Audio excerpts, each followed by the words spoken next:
Voilà. Dans ça, le Seigneur nous dit, dans Jean 15, 3, le Seigneur dit, déjà vous êtes purs à cause de la parole que je vous ai annoncée. C'est bon? C'est bon? Cette parole explique beaucoup de choses. C'est une garantie que le Seigneur nous donne dans ce verset que, quel que soit le degré des choses que tu as faites, des péchés que tu as commis, dès le jour, dès le moment que tu prends l'engagement de marcher avec le Seigneur Jésus-Christ, de prendre sa parole pour mettre en pratique, tu es déjà purifié.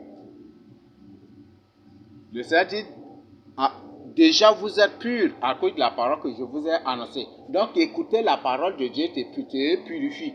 Écoutez la parole de Dieu, la vraie parole de Dieu. Quand tu écoutes, ça te libère, ça te délivre, ça t'affranchit. Là, une des preuves, et comme on est en train d'étudier, le texte c'est, le titre c'est as-tu véritablement et réellement laissé le monde pour devenir disciple élu du Seigneur Jésus-Christ? Nous allons étudier cela en profondeur. Je crois que chacun connaît ce qu'on appelle le monde, c'est ça non? En Sar, qu'est-ce qu'on dit? Ou en Gambay? Monde là en Sar, ou en Gambay, qu'est-ce qu'on dit? En Gambay c'est Dunia.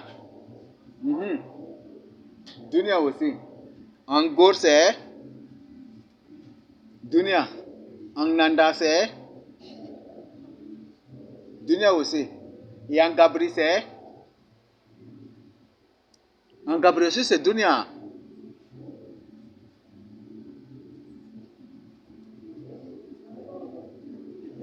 Ah? C'est?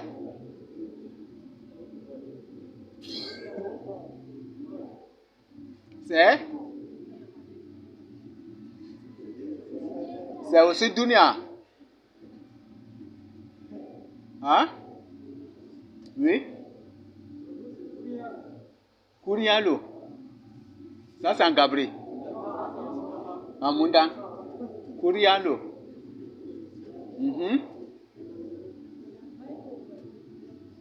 Oui? Bionang c'est la terre, non? Mais Dunia, quand pour symboliser tout maintenant. Ah, Ambaï, maman Madeleine.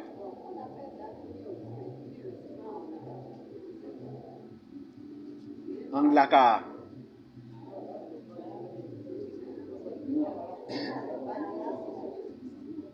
Angdaba, qu'est-ce qu'on dit?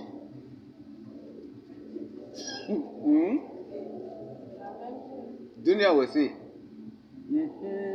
Angam, qu'est-ce qu'on dit? Dunia aussi. En Mongo, qu'est-ce qu'on dit?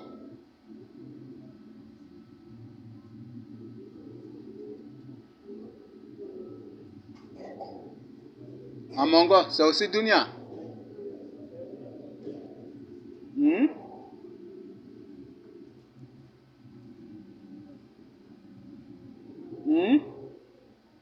En Mongo aussi, c'est Dunia.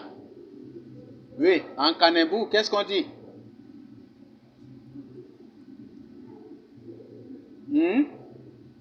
Mais on te pose la question, non? Mais tiens, en Wadin, qu'est-ce qu'on dit? Oui. Le frère Nadal, en votre langue, qu'est-ce qu'on dit? Dunia aussi. Voilà, je crois que plus ou moins c'est la même version. En anglais, qu'est-ce qu'on dit? Dunia. Hein? D'abseke.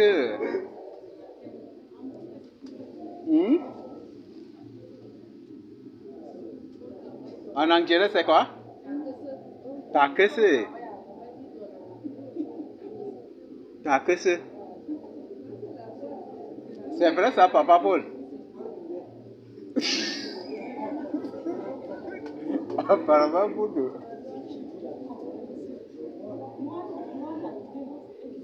Hein?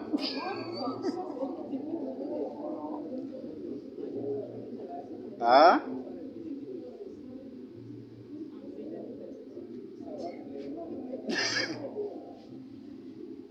Ah, il n'y a pas de cadeaux parmi nous. En Moussé, qu'est-ce qu'on dit?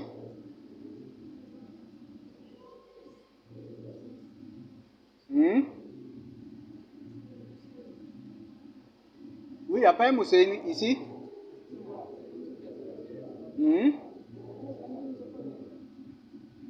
Ah, c'est comme si ne sont pas venus.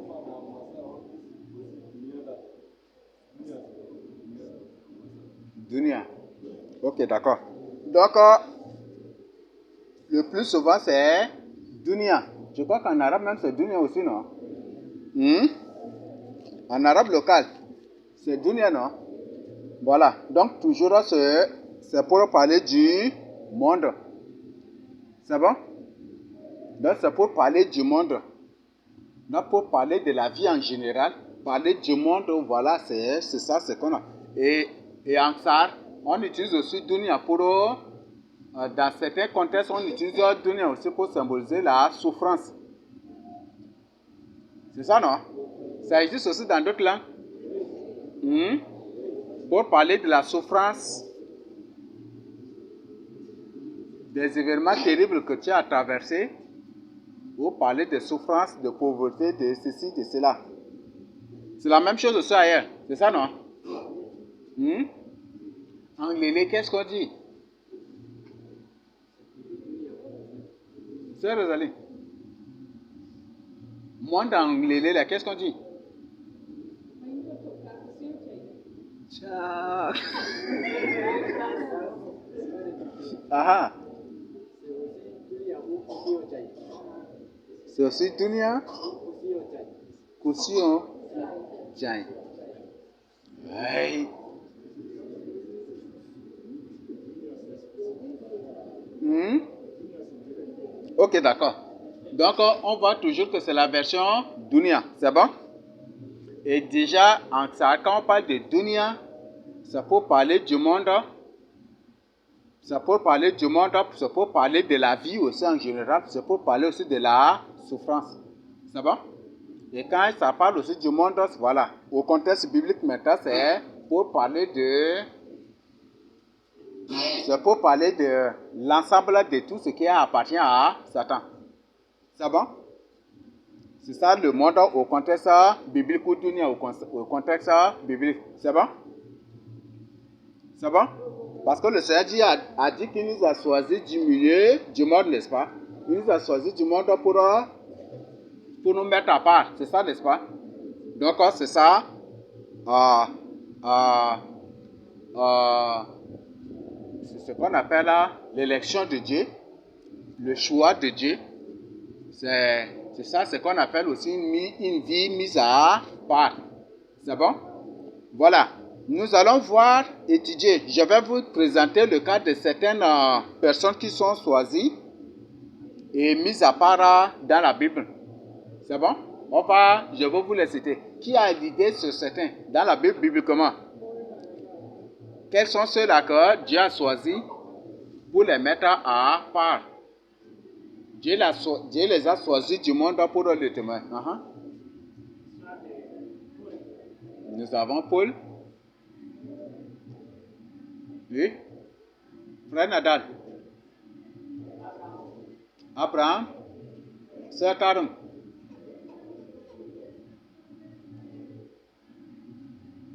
L'exemple de ceux-là que Dieu a choisi du monde. Je parle de Tarum. Ah, tu n'es pas informé. Ah, ok. Oui. Nous avons Jérémie. Nous avons Fidèle.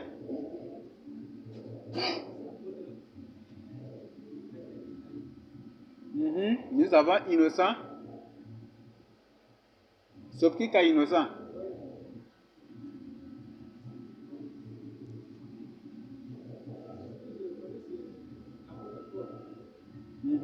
Nous avons le frère derrière Félix. Oui. C'est le cas de Jacé. C'est le frère Armand, non? En blanc. C'est ça même, non? Ok. Le Moïse. La sœur Esther. Les hommes de Chloé. Hein?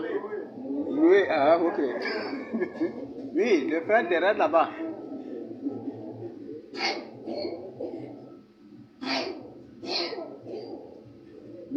Hein? Les hommes de qui? Samuel. Très bien. Voisin de Sylvain. Nous avons l'apôtre Paul.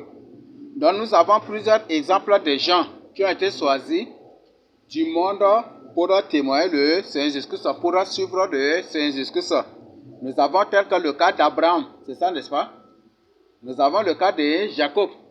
Dieu l'a choisi aussi, n'est-ce pas? C'est ça, non? Nous avons le cas même de la sortie de nos pères de l'Égypte. C'est aussi un choix, n'est-ce pas? Dieu les a fait sortir. Quand on parle de l'Égypte, on parle du monde, n'est-ce pas? Ou on parle de l'idolâtrie. Dieu les a fait sortir de ce lieu pour aller le servir. Nous avons le cas de Ruth. Nous avons beaucoup d'autres cas dans la Bible. Le cas de Ruth. C'est ça, non? Qui a suivi sa belle-mère Naomi. C'est ça, n'est-ce pas? Nous avons le cas de ceux-là qui ont reconnu que Dieu a choisi véritablement David et qui l'ont suivi et qui ont subi aussi les mêmes souffrances que lui. Dès qu'il y a un autre. Et quand David fuyait même Jérusalem, il s'était engagé à le suivre aussi. C'est ça, n'est-ce pas? Nous avons ce cas dans la Bible. Nous avons le cas d'Élisée. C'est ça, n'est-ce pas? Quand Dieu a choisi Élisée, qu'est-ce qu'Élisée a fait?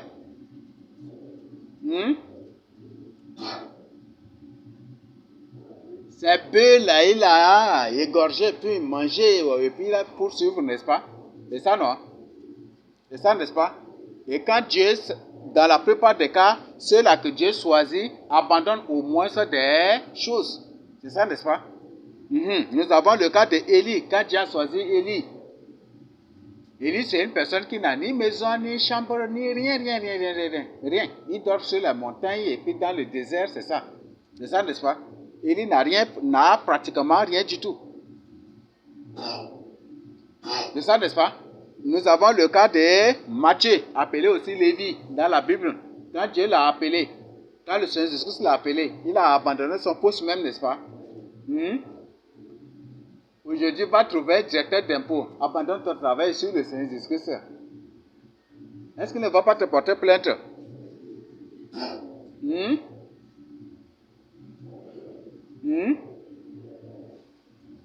Est-ce qu'il ne va pas te porter plainte? Ou est-ce qu'il ne va pas charger automatiquement une arme pour te tirer? Voilà. Donc, mais Lévi, malgré tout cela, Matthieu, malgré tout cela, il a accepté.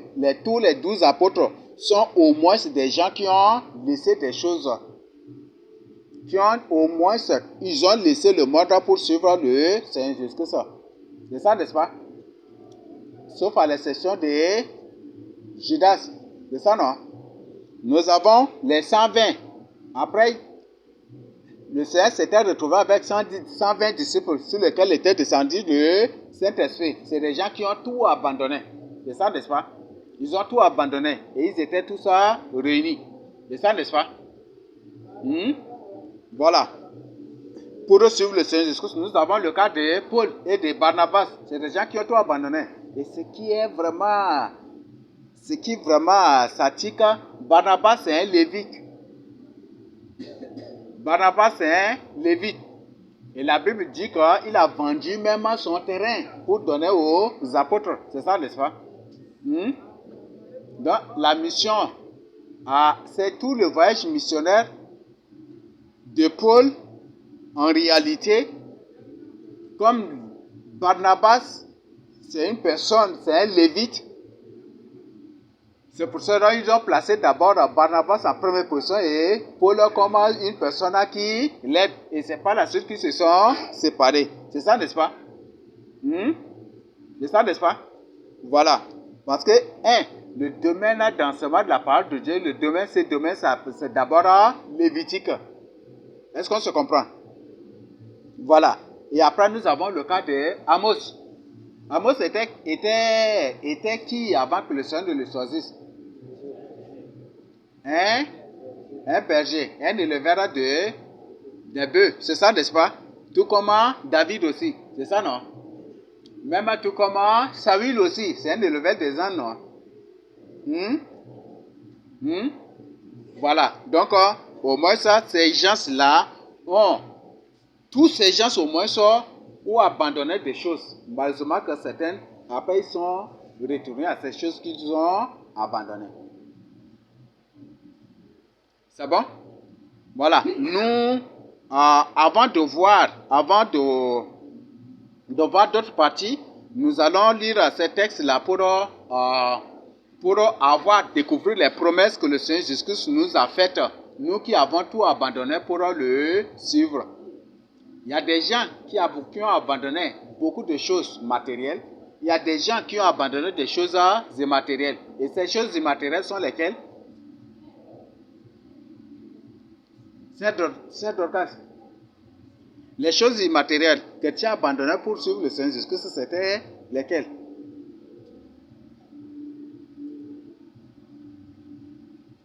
Aucune idée.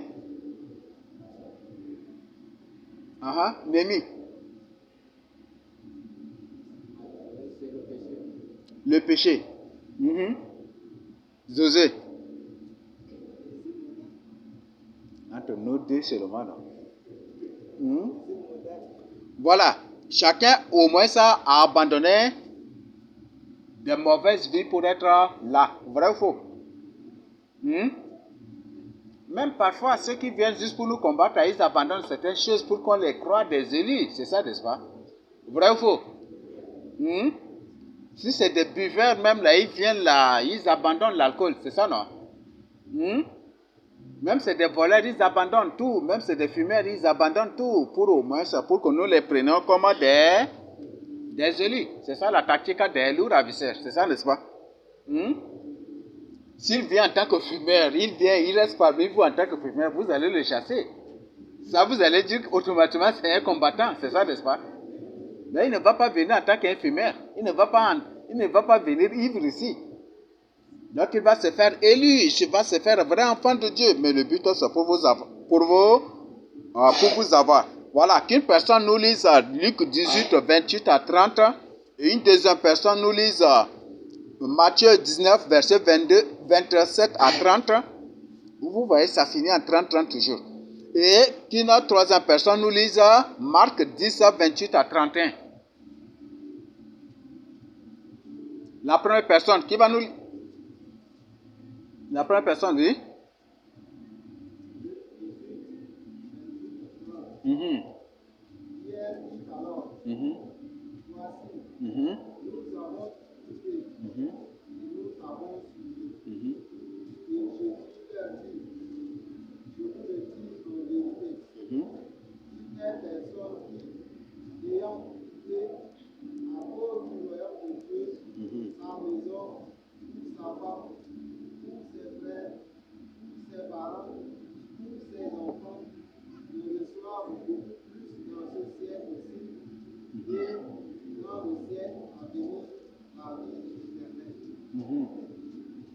Une deuxième personne.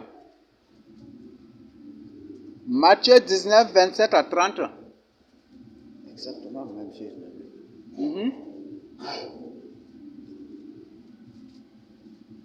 Oui.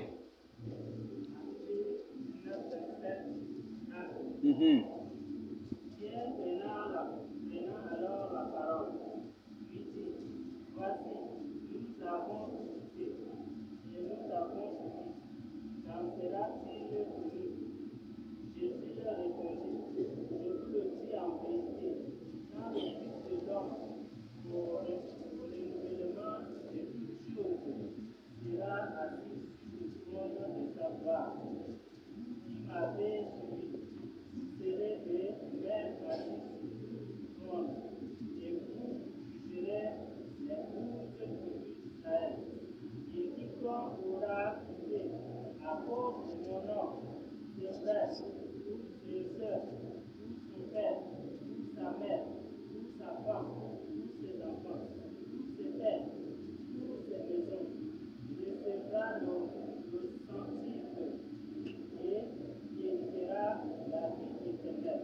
Mhm. Toutes les Pas encore. premières seront les dernières, et toutes les dernières seront les premières. C'est bon?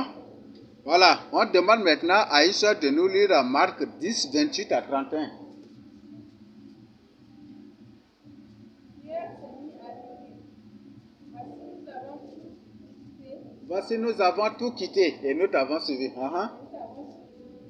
Jésus répondit, je vous le dis en vérité, toutes les personnes qui, ayant quitté à cause de moi et à cause de la bonne nouvelle, sa maison, tout ses pères, tout ses terres, toute sa mère, tout son père, tous ses enfants, tous ses terres, reçoivent au centuple présentement dans ce siècle des maisons, des pères, des sœurs, des mères, des enfants et des pères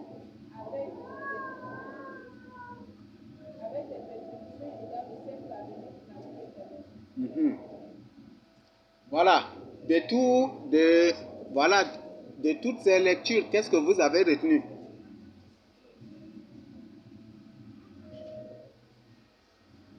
Non, je voudrais qu'on fasse de manière comme une étude biblique, chacun au moins ça.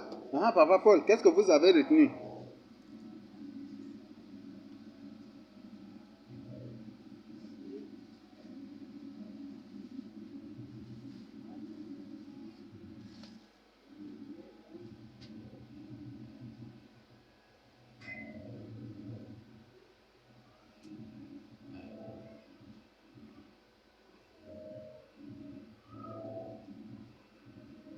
En attendant que papa vérifie, nous demandons au frère Jacques, qu'est-ce que vous avez compris?